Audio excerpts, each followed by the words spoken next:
Good evening, chosen ones. My name is Beelzebub, and welcome to Virtual Beelzebub TV. And guess what? You're in the pit. Now, I wanted to do a Minecraft stream for you today, so let's have some fun. Okay, villagers. Villagers everywhere. So many villagers. Let's make some more villagers.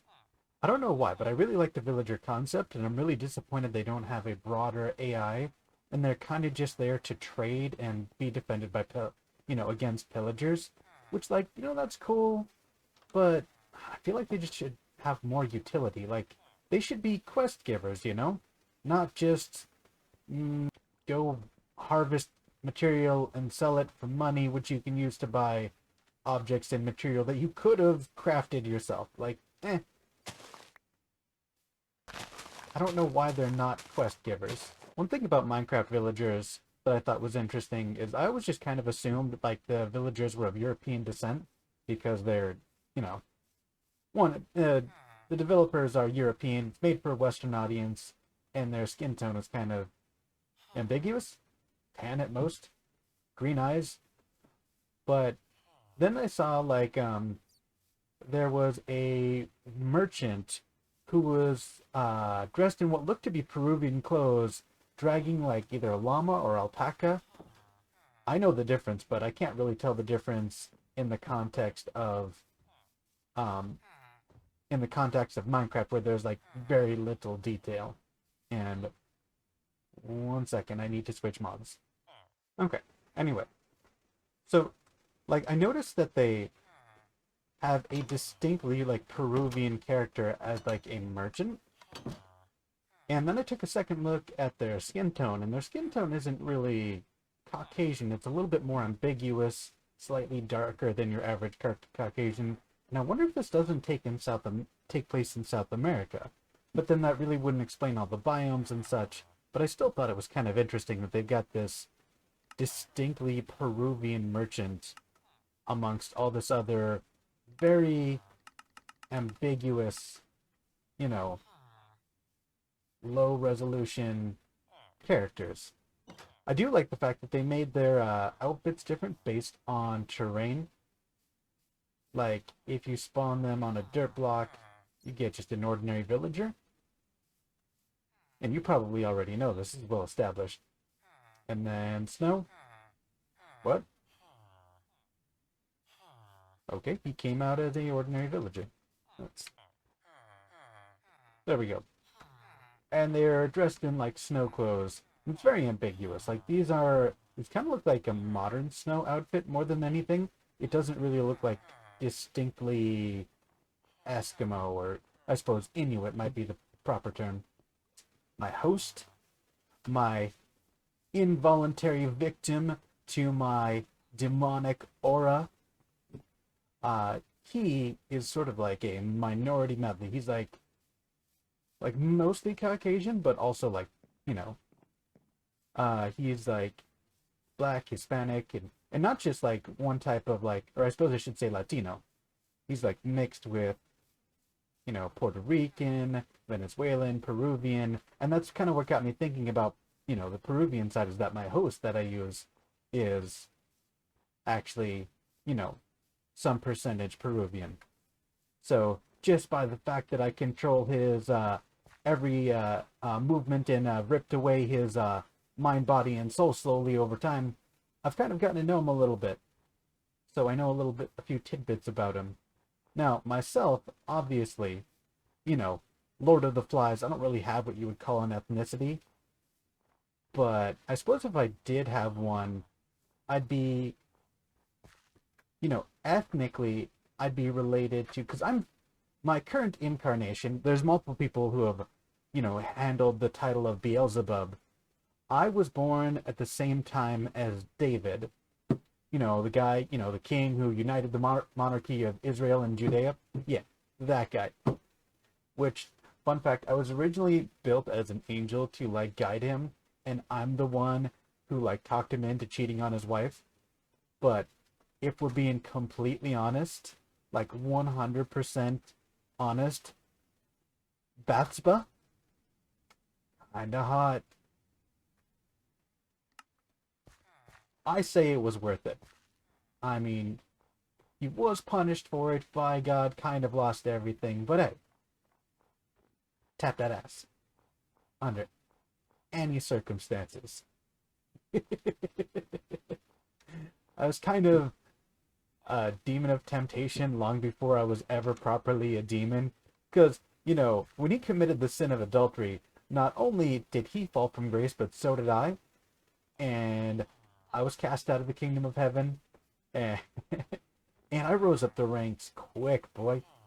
Like, you don't understand.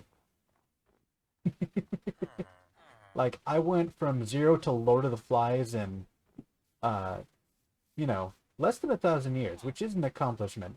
Like, Mephisto had to grind and grind properly. Like, the current iteration of Mephisto, he was on that grind for like 2,000 years, and I did it half the time. Be jealous. Like, when you ascend to the Prince of Hell, time stops really mattering.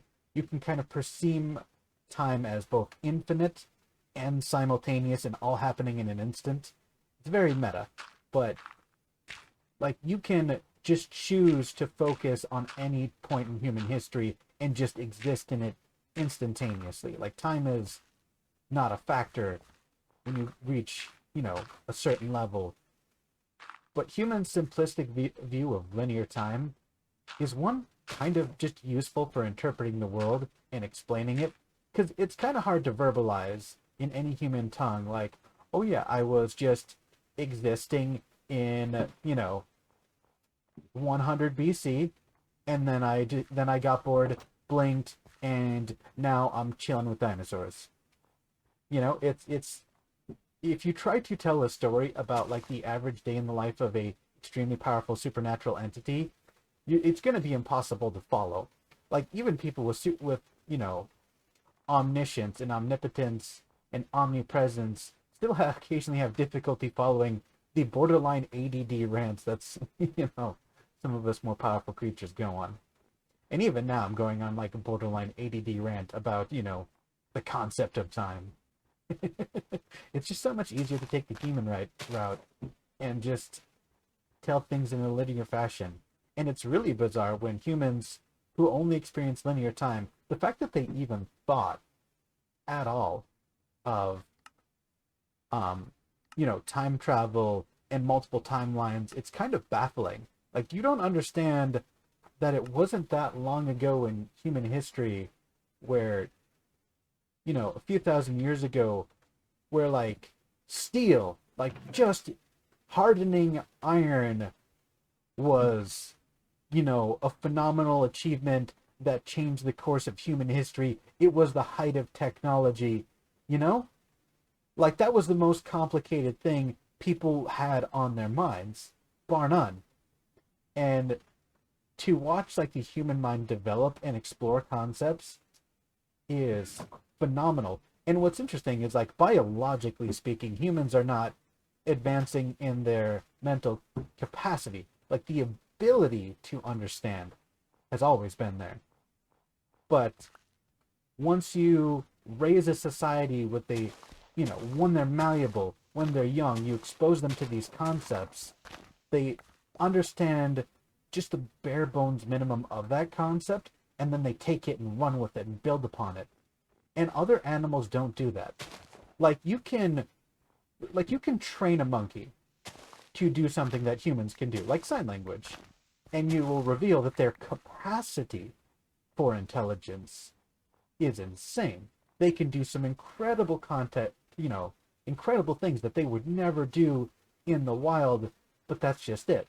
They would never do it in the wild. They need motivation to do so. There has to be some base level which they operate on, and then they need the motive and the drive to spark and open up their mind to possibilities that they would have never even bothered to consider.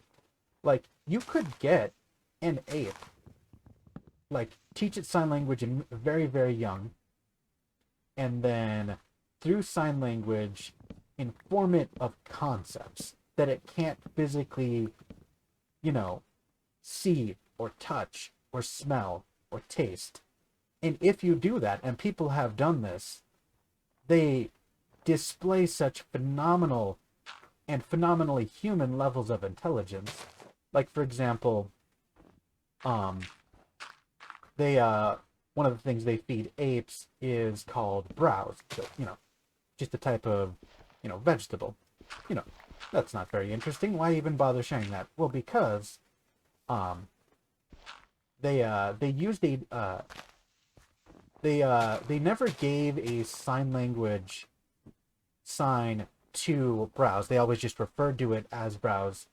But sign language doesn't have a specific hand sign, so they always use the hand sign for food, and then they would say food, and then the ape would hear the word browse and not have a sign for it. So there's this gap in understanding that it wants to fill. So when it learned the sign for eyebrows, and the human trainer would touch their eyebrow, the ape then, it heard eyebrow, it understood that, touching your eyebrow meant eyebrow, but it heard eyebrow and understood the root brow and applied that. And when it was hungry and it wanted food, but it didn't want fruit, it didn't want vegetables, it specifically wanted, browse, it would touch its eyebrow. It understood a fundamental mechanic of how language was designed and created what is effectively a slang term. And that's such a human thing to do. And it is, but it would have never done that without that spark, that distinctly human spark. But the capacity was always there. People don't appreciate the capacity for intelligence that every human has. Even the most cracked out, dropout loser, someone who you feel like could never understand even, the most basic concepts of what comes naturally to your everyday human, still has the ability in their brain, biologically speaking, to understand phenomenally complicated ideas. If they turn their life around and put effort into it, they invest mental and emotional energy into learning, they could, biologically speaking, become a physicist. There's nothing actually stopping them biologically from excelling in math, like certain mathematical concepts. Like, you could absolutely take someone who doesn't understand math, teach them the basics of, how to operate a nuclear reactor, and as long as you explain it in the terms they understand and inform them of the terms that they don't, someone with no education and no training could push the correct buttons, twist the correct knobs, take a look at the screens and write down accurate numbers. You don't, obviously, I'm not saying don't train your physicist, just hire some random high schooler, tell them the basics of how the machines work and have them have at it. But you could. And you could get it to function in a meaningful way. Doesn't mean do it, I'm just saying it's plausible. Because biologically, there's no reason that one human being is more intelligent than another. It's more of a investment. Like, people who are good at computers because they like learning about it. They think it's interesting. And that's really all there is to it. They're willing to objectively suffer and put long hours into teaching themselves because they want to. And when you want to do something, when you're motivated to do something, you will subject yourself to levels of discomfort that you normally would not have. And even when there's no immediate reward, just the desire to know will push you forward. I have no idea how I got on this tangent. I'm just trying to rearrange the sidewalks because I don't...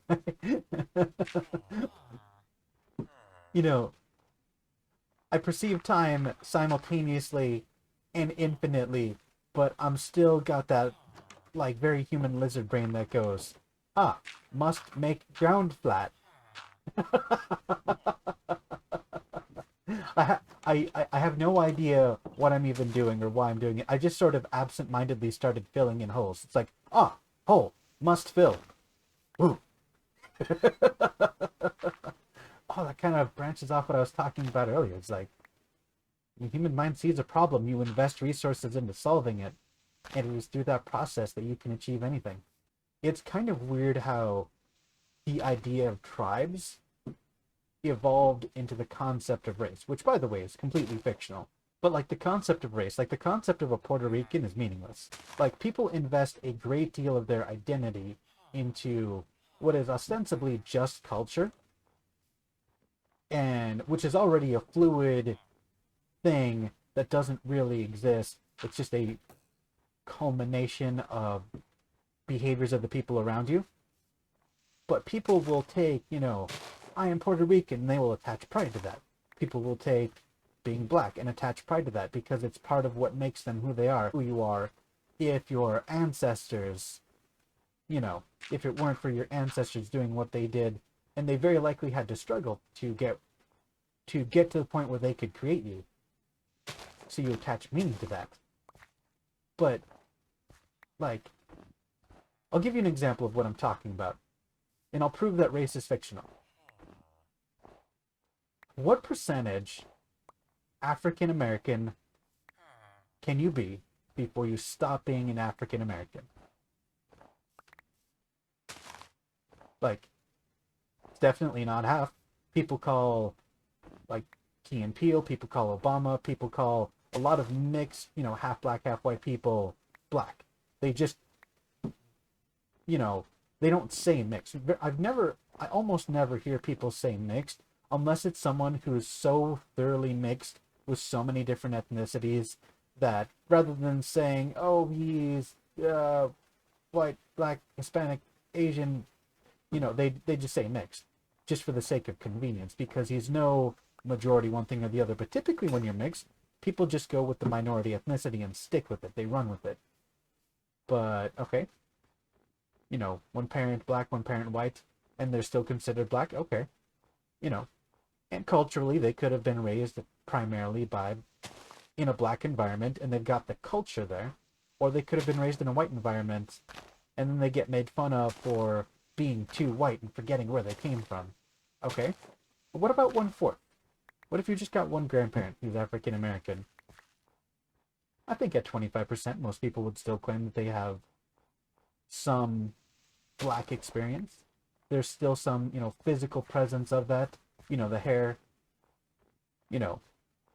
Like, people don't... I'm not going to get into a tangent about black hair because we'll be here forever. I believe his name is Chris Rock, who did a documentary called Good Hair. Watch that. I'm not going to say anything that he didn't say 100 times better. When you're 1/4 black, the hair, the strong coils, those ringlets in the hair stay. Even if the hair gets to the point where it's light, it stays coiled. Okay? So, 1/4, still got a plane. You could still culturally be black. You still got some of the physical features. You've still, Okay? Well, what about 1/8? 1/16? Like, if someone who looks Caucasian says, I'm 1/16 Cherokee, and therefore I should be able to wear Native American headdresses, most people would say no. Most people say, you're white, you're raised white, you've no attachment to this culture whatsoever. You're just using something that is possibly not even true and just like a family rumor as an excuse to do something that you already wanted to do, which the people at large argue that you shouldn't do it. So where is the line? 1/4? Still whatever minority? 1/16 you're not? So where's the line? What about 1/8? If you are 1/8 Native American, then can you wear the headdress? The border between where you can identify as some minority and where you can't is a discussion that people have to think about and debate about. And if something is if there's something that lacks so much objective truth that no matter how much you argue about it, people will arrive at a different answer, and people will argue, well, it depends whether or not he can wear the headdress really depends on whether or not he's culturally involved, or if he was raised white.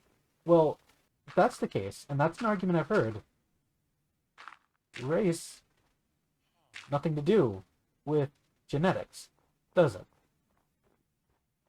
There's no, and if there's no genetic component, and it's all culture, and culture is just sort of this random blob of behaviors that humans engage in, then it's a complete and total work of fiction.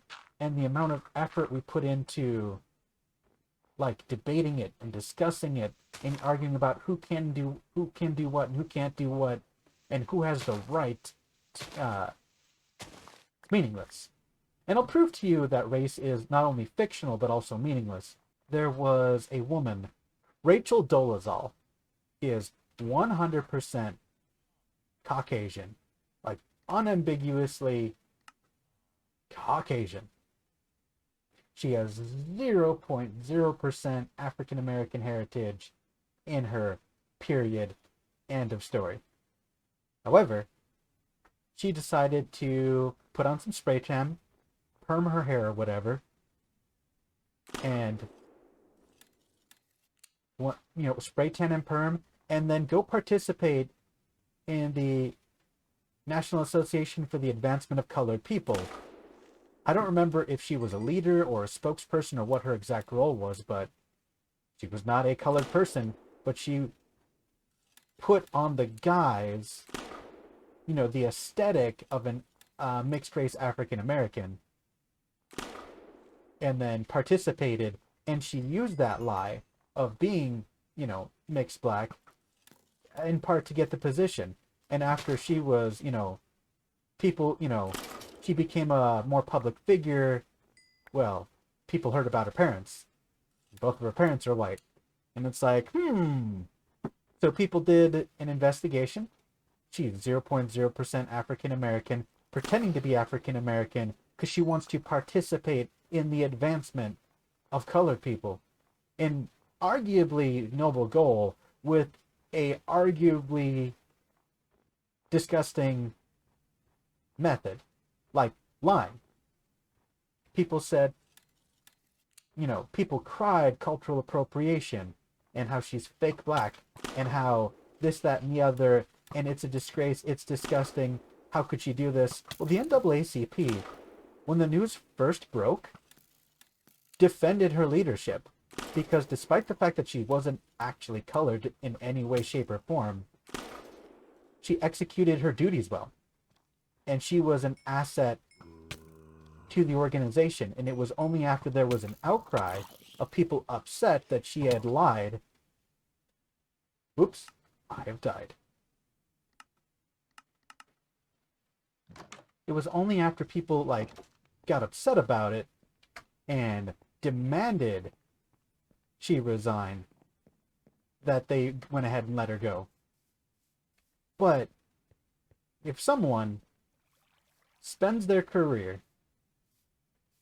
trying to advance and benefit a culture, and they take on the aesthetics of that culture,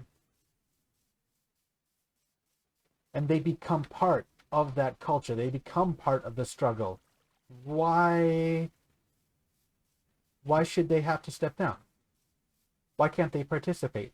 Why must she resign from what most people would agree is an objectively good thing because she lied? She was fake. It was inauthentic. Well, where does authentic lie? We've already established that race is fiction. I'm not defending her actions. She obviously shouldn't have lied. She should have just said, I'm Caucasian, I want to help with the organization, what can I do in order to do so? Objectively, that's what she should have done. It was ignorant and insulting of her to fake being a race that she was not. I understand the anger, but I just feel like race is such a feeble, tenuous, ambiguous concept with no real definition that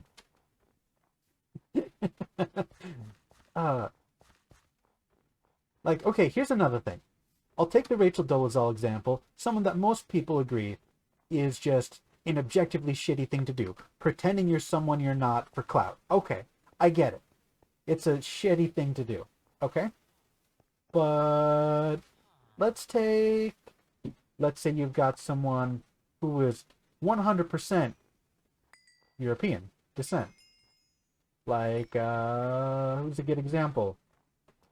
Uh, you may or may not be surprised to know I watch D&D, and there's a YouTuber, I believe his name is Guy. He is how to be a great DM guy. And if memory serves, he was born and raised in South Africa. But he speaks with a British accent, Caucasian. His presence, you know, how he behaves is arguably very British.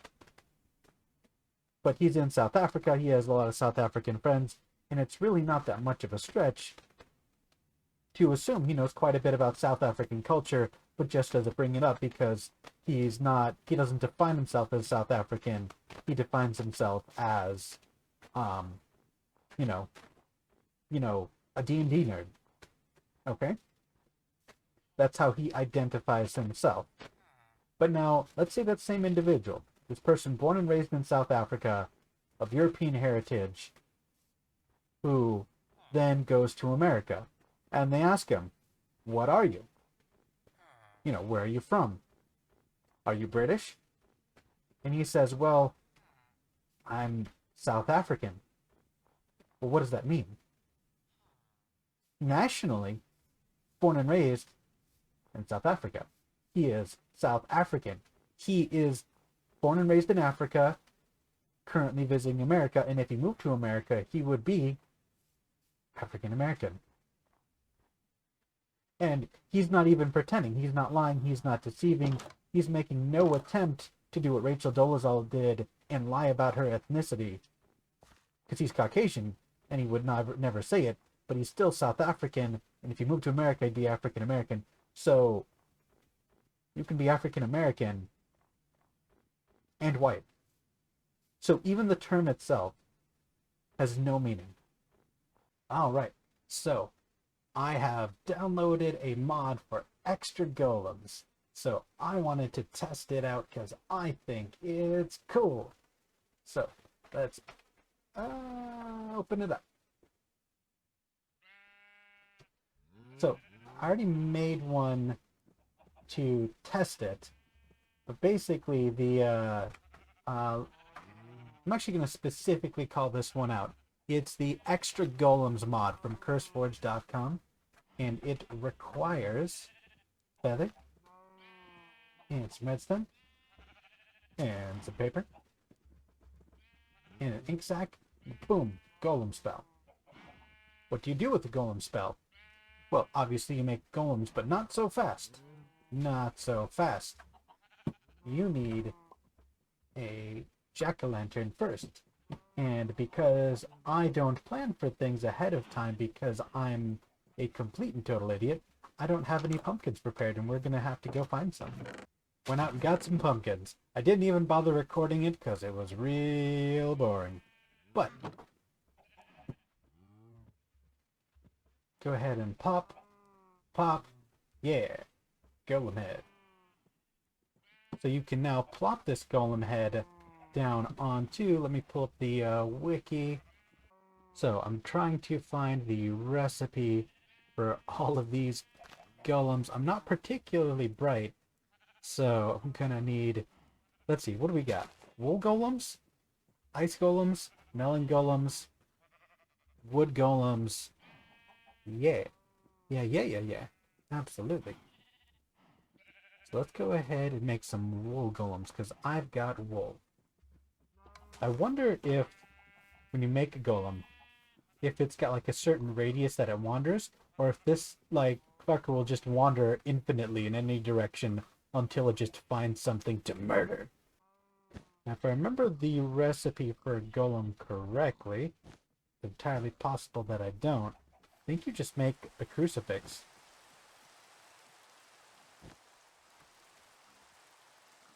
You put the head on top. Yeah.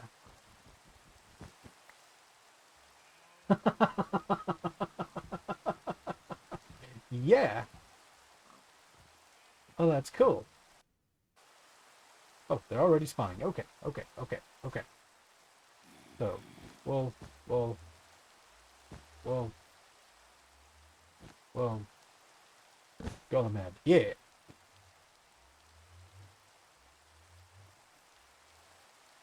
Alright, chop chop. Spend. Make another one.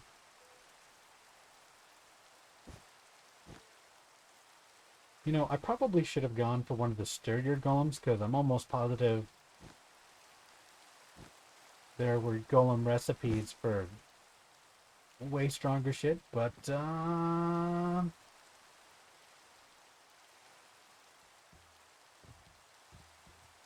golem, do your job. Do your damn job. Oh, hey, look at that. Quah, quah, quah, quah.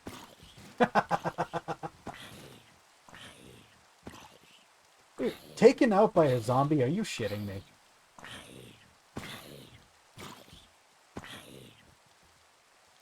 Wow. Okay, so pumpkin and a book makes an extra golem's guide. Okay, let's do this. Let's see, bone, clay, coal, terracotta, diamond. Man, there's a lot of options here. So the wool golem had 10 health and 1 attack, and that was bogus. Library golem. Here's the crafting golem. Oh, snap. Yeah, baby. It's your crafting golem.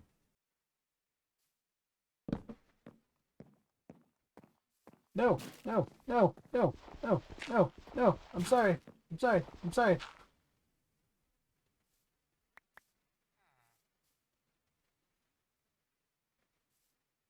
How am I supposed to avoid that? Oh, a smooth stone golem. Yeah. Yeah.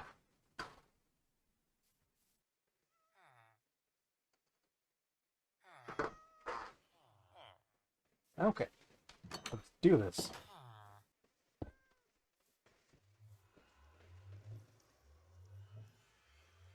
I'm out of pumpkin heads. God damn it.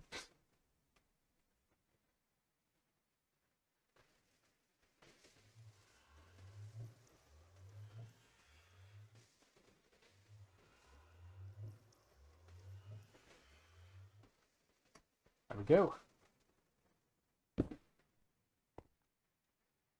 It just looks like an ordinary stone golem. Honestly, could be more creative. Polished basalt? I didn't even know there was polished basalt. Dispenser golem shoots arrows. Yo, let's go. Why would anyone waste their gold on a gold golem? Whoops. Nope, nope, nope, nope, nope, nope, nope, nope, nope. Please don't become cobblestone. Yeah.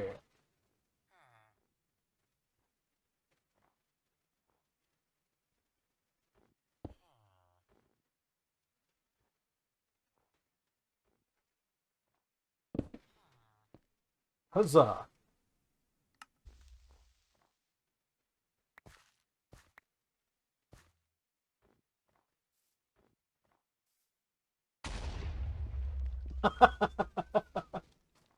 Yeah.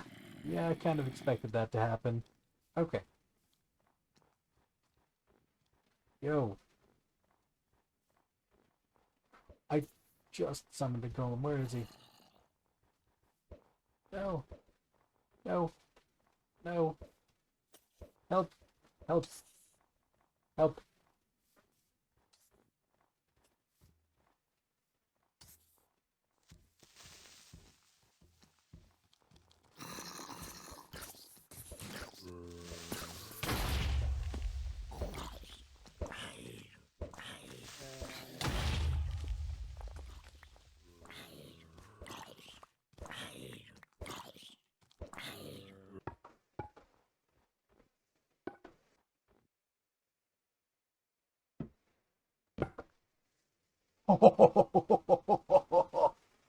Oh, that's cool.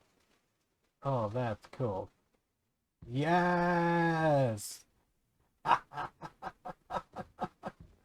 Oh, that's cool. Oh, that's dope.